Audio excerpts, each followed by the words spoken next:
Graça e paz aos eleitos, amados irmãos em Cristo Jesus.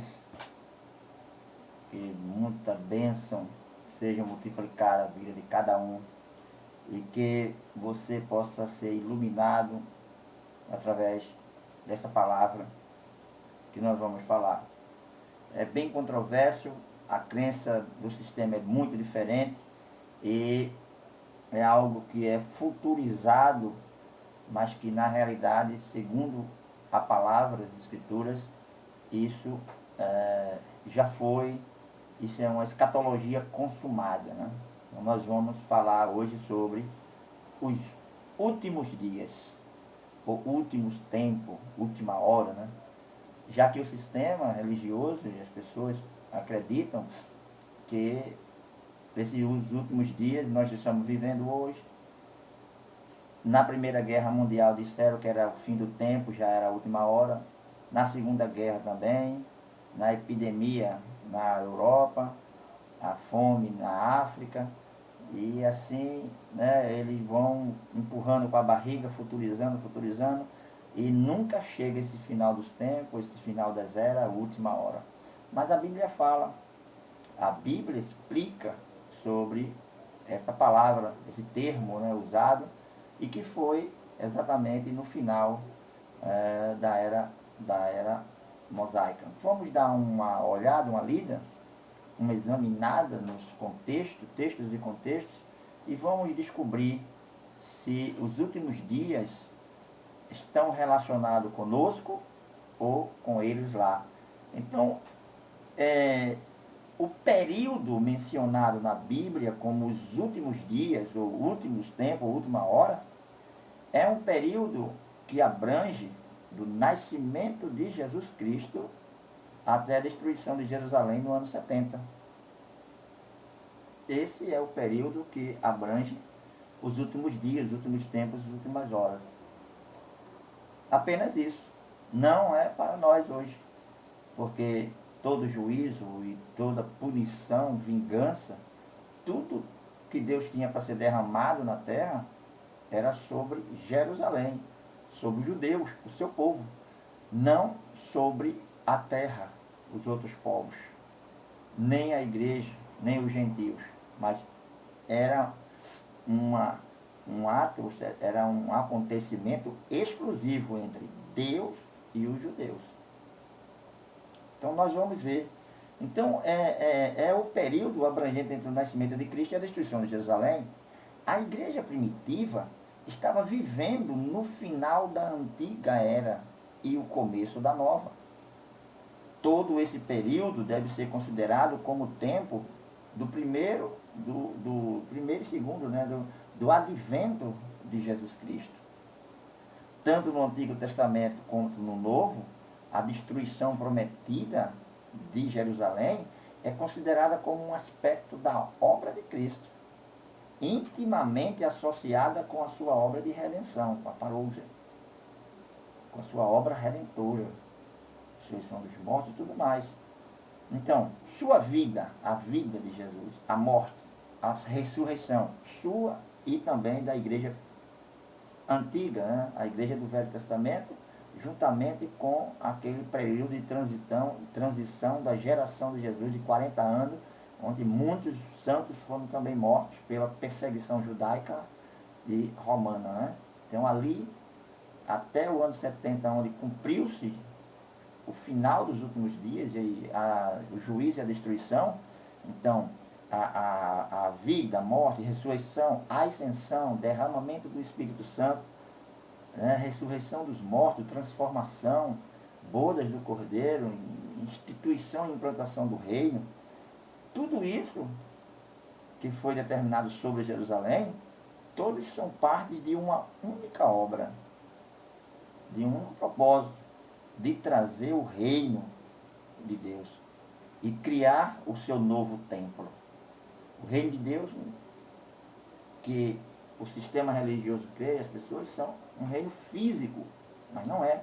Jesus disse em Mateus 24 que o reino não vem com aparência externa, não vem, ou ele ali, ou ele aqui, não vai ser visto assim a olho nu, porque é um reino espiritual. Então vamos ler aqui nesses versículos aqui de Daniel, porque é um exemplo de como é um exemplo como relaciona a expiação do pecado, a expiação, a redenção, a reconciliação. Isso está associado com a destruição de Jerusalém, que seria nos últimos dias, nos últimos tempos, ou última hora, como está escrito em algumas escrituras. Então, vamos ler. Daniel, capítulo 9, versículo 24 ao 27. 70 semanas estão determinadas sobre o teu povo e sobre a tua santa cidade, para cessar a transgressão, e para dar fim aos pecados, e para expiar a iniquidade, e trazer a justiça eterna, e selar a visão e a profecia, e para ungir o Santíssimo. Olha o motivo, né? Motivo sextuplo, né? Da visita desse anjo, trazendo a Daniel essa palavra. Sabe e entende, desde a saída da ordem para restaurar e para edificar Jerusalém, até ao Messias, o príncipe, haverá 70 semanas e 62 semanas. As ruas e os muros se reedificarão, mas em tempos angustiosos. E depois das 62 semanas será cortado o Messias, mas não para si mesmo. E o povo do príncipe que há de vir destruirá a cidade e o santuário. Isso Tito, né? O príncipe Tito, né? Com as suas legiões romanas. E o seu fim será como uma inundação, e até ao fim haverá guerra. Então estão determinadas as assolações. E ele firmará uma aliança com muitos, e por uma semana, e na metade da semana fará cessar o sacrifício e oblação, e sobre as asas da abominação virá o assolador, e isso até a consumação. E o que está determinado será derramado sobre o assolador. Exatamente isso. Aí está relacionado à expiação e muitos outros motivos relacionados a Jerusalém e com a destruição do templo de Jerusalém. Então nós consideremos, como a própria Bíblia usa a sua expressão sobre o fim da era, sobre o fim dos tempos. Olha o que Paulo advertiu a Timóteo, falando a Timóteo. Vamos ler. 1 Timóteo, capítulo 4, versículo de 1 ao 3. Paulo, apóstolo de Jesus Cristo, segundo o mandado de Deus, nosso Salvador, e do Senhor Jesus Cristo, esperança nossa.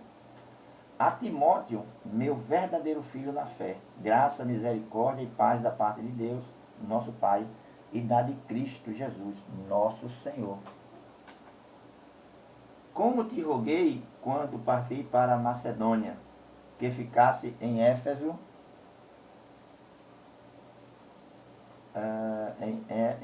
para advertires a alguns que não ensinam outra doutrina. Me perdão, eu acho que deve ser 2 Coríntios. Deixa eu mudar aqui. 2 Timóteo, né? Capítulo 4. Deixa eu ver aqui. Não, é primeiro mesmo, é que eu estava equivocado. Me perdoe, desculpe. Não era o versículo que eu queria. É esse aqui que eu queria. Mas o Espírito expressamente diz que nos últimos tempos apostatarão alguns da fé, dando ouvidos a espíritos enganadores e a doutrinas de demônios. Pela hipocrisia de homens que falam mentiras, tendo cauterizado a sua própria consciência, proibindo o casamento e ordenando a abstinência de alimentos que Deus criou para os fiéis e para os que conhecem a verdade, a fim de usarem deles com ações de graça. Então, se você notar, Paulo está advertindo aqui. Paulo está falando sobre os últimos tempos. esses últimos tempos que Paulo está falando aconteceriam milhares de anos mais tarde, então por que Paulo estaria advertindo a Timóteo de eventos, né, que nem Timóteo, nem os tataranetos de Timóteo e nem seus descendentes, 50 gerações para frente e adiante, jamais iriam ver ou viveriam para ver? Claro, Paulo está falando a Timóteo e dizendo que o Espírito expressamente diz que nos últimos tempos. Por que Paulo iria dizer isso a Timóteo se ele não iria estar vivo hoje? Conforme diz que estamos nos últimos tempos, nos últimos dias, e ninguém sabe se é verdade, porque isso eles empurram. Sempre que vê alguma coisa acontecendo no mundo, eles empurram e dizem que é o fim, estamos vivendo no fim, estamos vivendo no fim. Né? Tem um tal de uma seita de Tabernáculo da Fé aí, que diz que o Branham, né? Ele fala que estamos no fim. Ele morreu já há 70 anos, né? Ele morreu, e estamos no fim, e nunca chega esse tempo do fim, né? Por que não? Porque já chegou. Porque não é para nós, foi para eles, para os judeus, para Jerusalém, para Israel. Então veja o que diz o versículo 6. O que é que diz?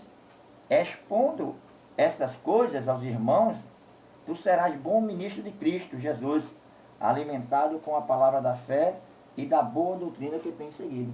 Você propondo estas coisas aos irmãos, você mostrando essas coisas sobre os últimos dias, os últimos tempos, você falando com ele, serás bom ministro de Jesus Cristo, criado com as palavras da fé e da boa doutrina que tens seguido. Os membros da congregação de Timóteo precisavam saber sobre o que aconteceria nos últimos tempos, pois eles seriam pessoalmente afetados por aqueles eventos.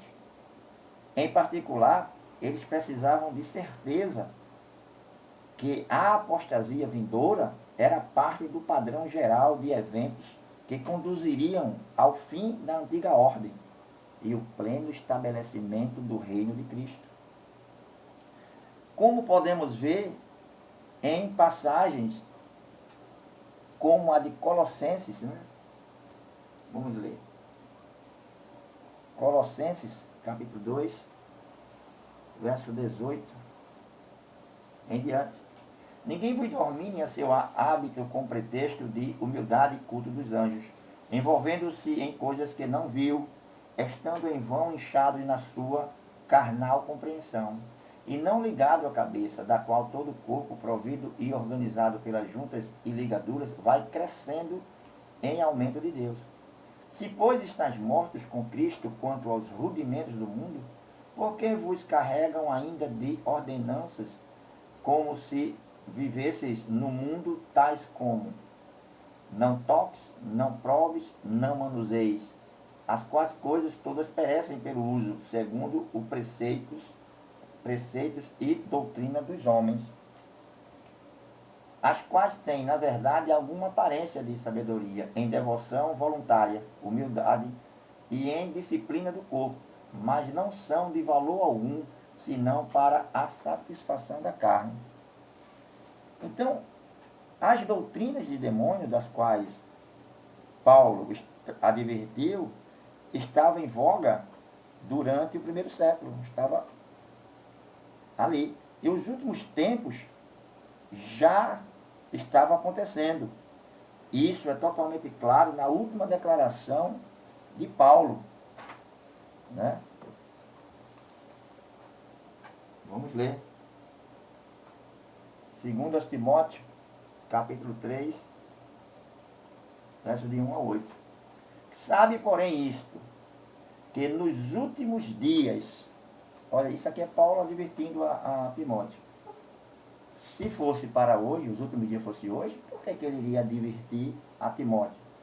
Se o tataraneto, bisneto, 50 gerações de Timóteo não iria estar vivo para passar, para ver ou saber essas coisas.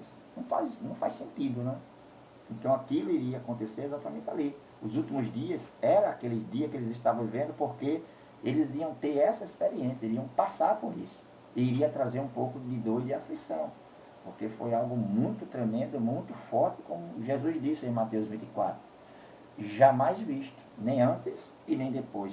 Uma tribulação que viria sobre eles, que nunca houve antes e nem haveria depois. Foi a tribulação que veio, a grande tribulação de 66 a 70 sobre Jerusalém.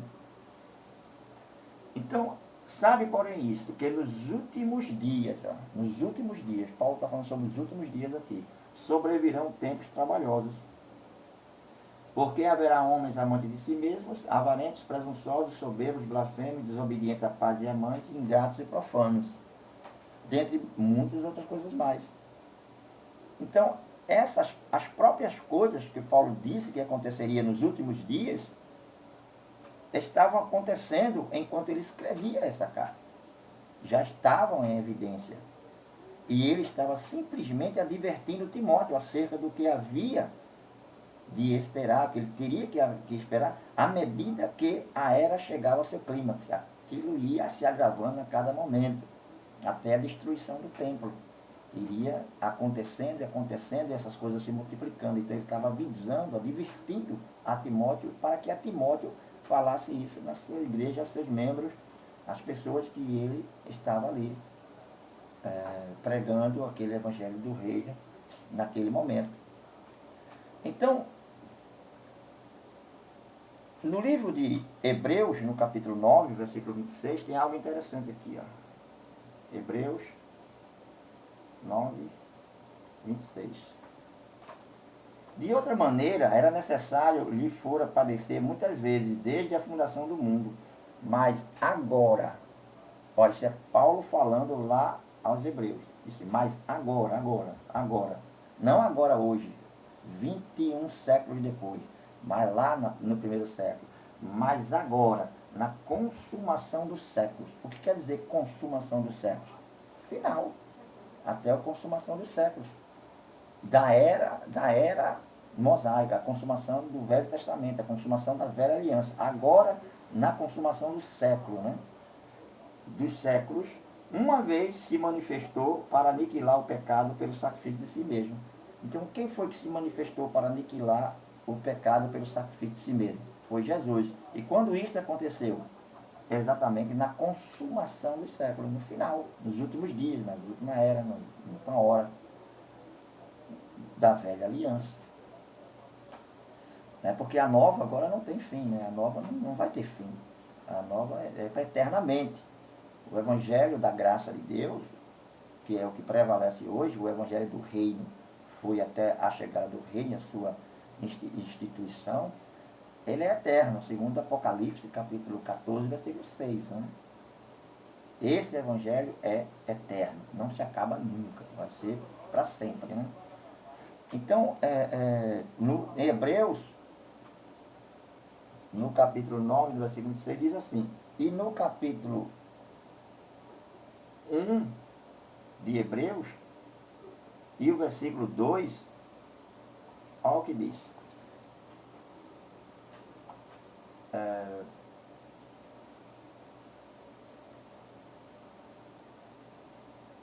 Hebreus capítulo 1, versículo 2, deixa eu ver se é isso mesmo. É o versículo 1. Hebreus capítulo 1, versículo 1. Então ele diz aqui assim, ó. Havendo Deus antigamente falado muitas vezes, de muitas maneiras, aos pais, pelos profetas, a nós falou-nos nestes últimos dias. Então, os apóstolos, nós vamos ler aqui Tiago, Pedro e outros apóstolos, e Paulo principalmente, ele mostra claramente que eles estavam vivendo os últimos dias. E que não é para nós. Não é? Os últimos dias não se relacionam conosco, como o sistema religioso crê. Não é. O final, os últimos dias, o final dos tempos, era para Jerusalém, não para nós. Por isso que a gente crê em graça que o Apocalipse já foi cumprido. É um jornal velho. Não há mais nada de Apocalipse para acontecer. porque o Apocalipse é um livro judeu, escrito para os judeus acerca dos acontecimentos que iriam acontecer. E que o Apocalipse é uma compilação do Velho Testamento, de todos os juízos que Deus falou aos profetas, como está escrito em Apocalipse, capítulo 10, versículo 7. E nos dias da voz do sétimo anjo, Paulo, o sétimo anjo Paulo, seria cumprido, revelado os segredos e mistérios de Deus, o qual ele falou aos seus servos, os profetas. Se você for ler muitas passagens em Apocalipse, elas estão relacionadas com muitas passagens lá do Velho Testamento, né, como se fosse uma compilação, né, de fatos e de acontecimentos que aconteceram em Jerusalém. Então, Paulo, ele fala isso no livro de Hebreus. Então, Pedro, no livro de 1 Pedro, capítulo 1, versículo 20 ao 21, Pedro escreve dizendo: conhecido com efeito antes da fundação do mundo, porém manifestado no fim dos tempos. Vamos ler, né? É melhor ler do que eu falar, para que você creia mais, lendo nas Escrituras, né? 1 Pedro, capítulo 1, verso 20 e 21. O qual, na verdade, em outro tempo foi conhecido, ainda antes da fundação do mundo, mas manifestado nestes últimos tempos por amor de vós. Então veja Pedro falando também que Jesus, ele foi manifestado nesses últimos tempos, né, por amor de vós. E por ele credes em Deus, que o ressuscitou dentre os mortos e lhe deu glória, para que a vossa fé e esperança estivessem em Deus. Então, notou você que ele fez? Então, o testemunho apostólico, e inconfundivelmente claro, quando Cristo veio, já eram os últimos dias. Os últimos dias chegaram quando Jesus, a plenitude dos tempos, né, o fim dos tempos, chegou ali, a fim da era mosaico, o fim da lei, fim do sacerdócio, fim do sacrifício, fim dos preceitos, fim do pecado, ressurreição dos mortos, parousia, transformação, galardão para aqueles que venceram, que não tomaram a marca da besta, aqueles que suportaram a grande tribulação, os 144 mil separados, aqueles que fugiram de Jerusalém, foram para uma cidade chamada Perla. Isso nós traremos em outra oportunidade, um estudo específico sobre isso, né? Então, tudo isso acompanhou com a vinda de Jesus, os últimos dias chegaram com ele. Ele veio para iniciar uma nova era do reino de Deus. A antiga estava desvanecendo e seria totalmente abolida quando Deus destruísse o templo por completo. No dia de Pentecostes, quando o Espírito Santo foi derramado e a comunidade cristã falou em outras línguas, Pedro declarou a interpretação bíblica daquele evento. Vamos ler Atos capítulo 2, versículo 16.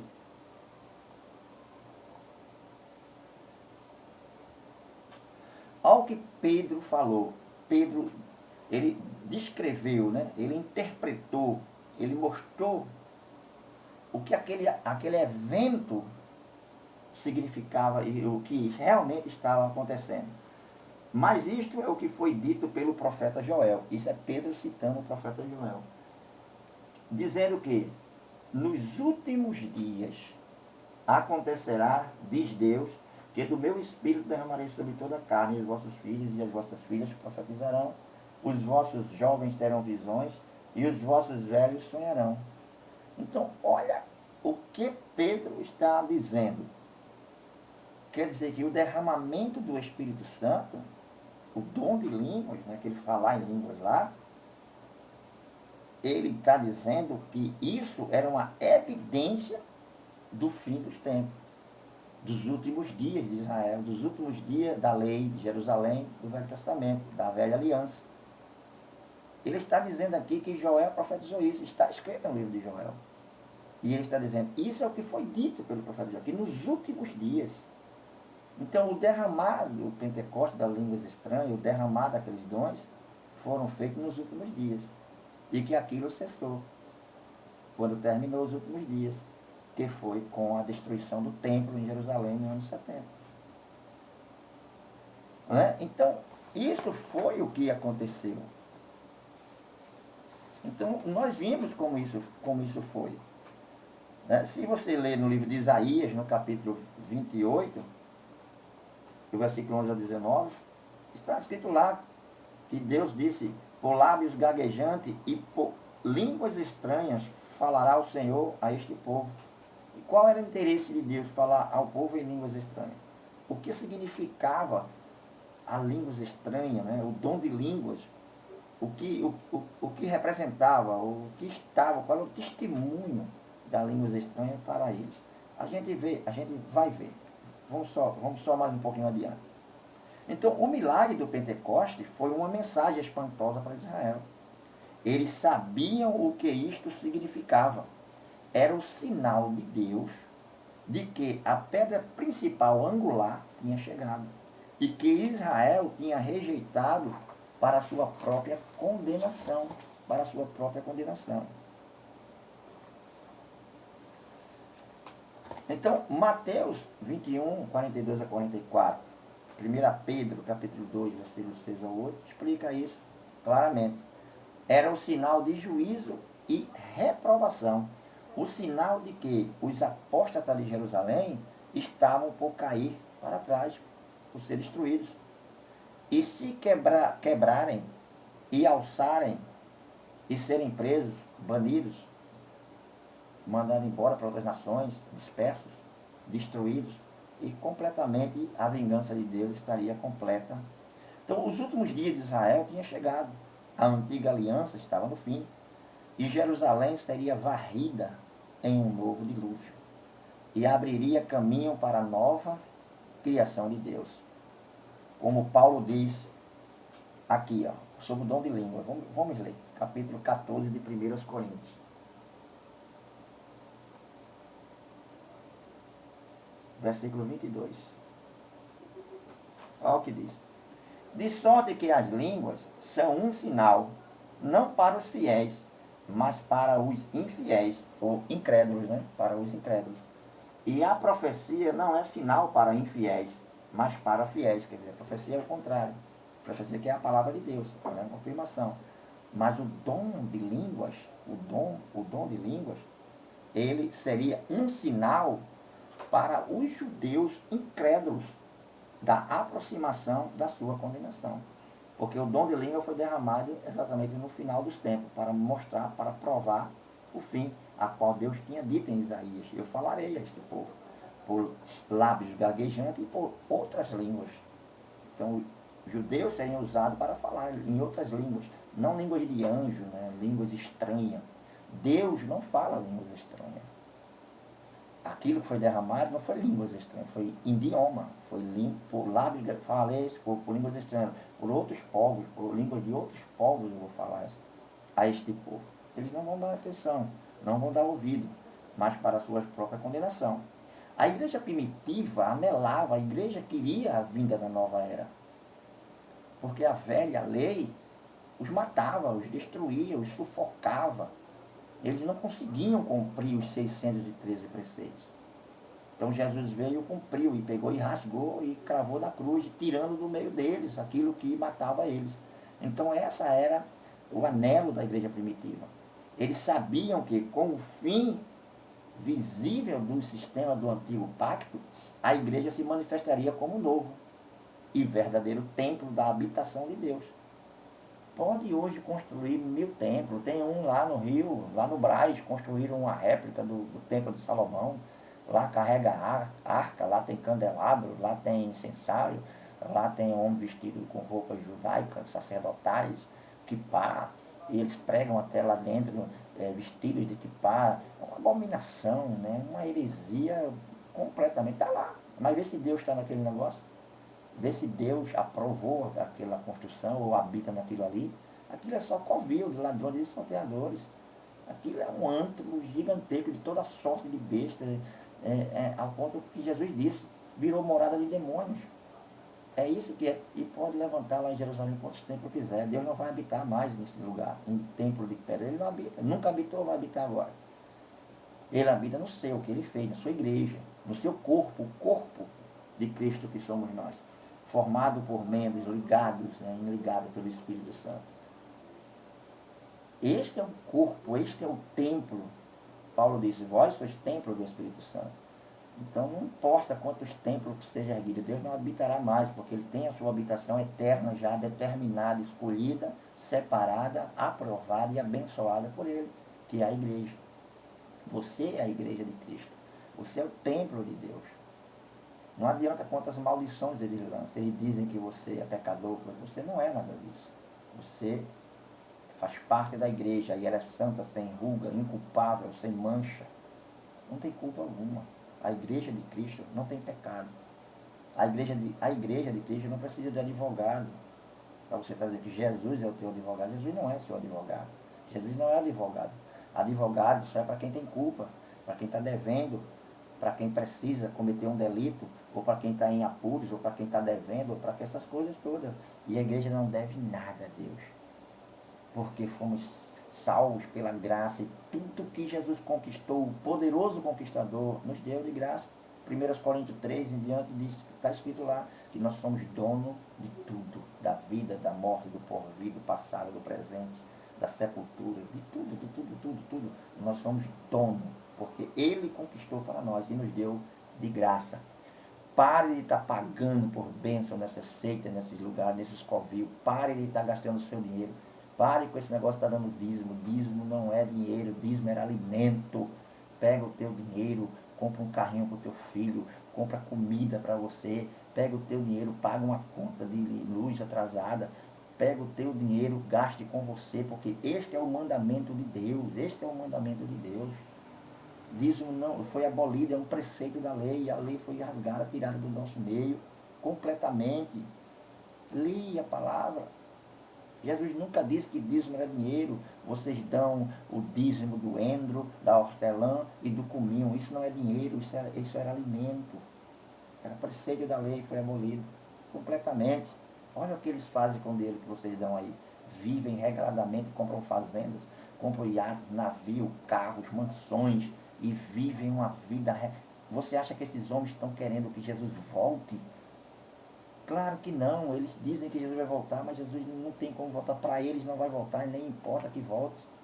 Ainda que Jesus já voltou, já veio, a parousia já aconteceu.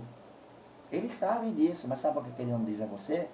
Porque Jesus disse lá no livro de Mateus, ai de vós, escribas, doutores da lei, porque vocês retêm a chave do conhecimento, nem entra e nem deixa quem quer entrar passar. Eles não passam esse conhecimento para você. Sabe por quê? Isso vai te libertar deles. E você não vai manter mais esse covil, você não vai manter mais esses homens, esse luxo, essa riqueza deles. Não vai. A sua mente será liberta. E você será livre. Completamente.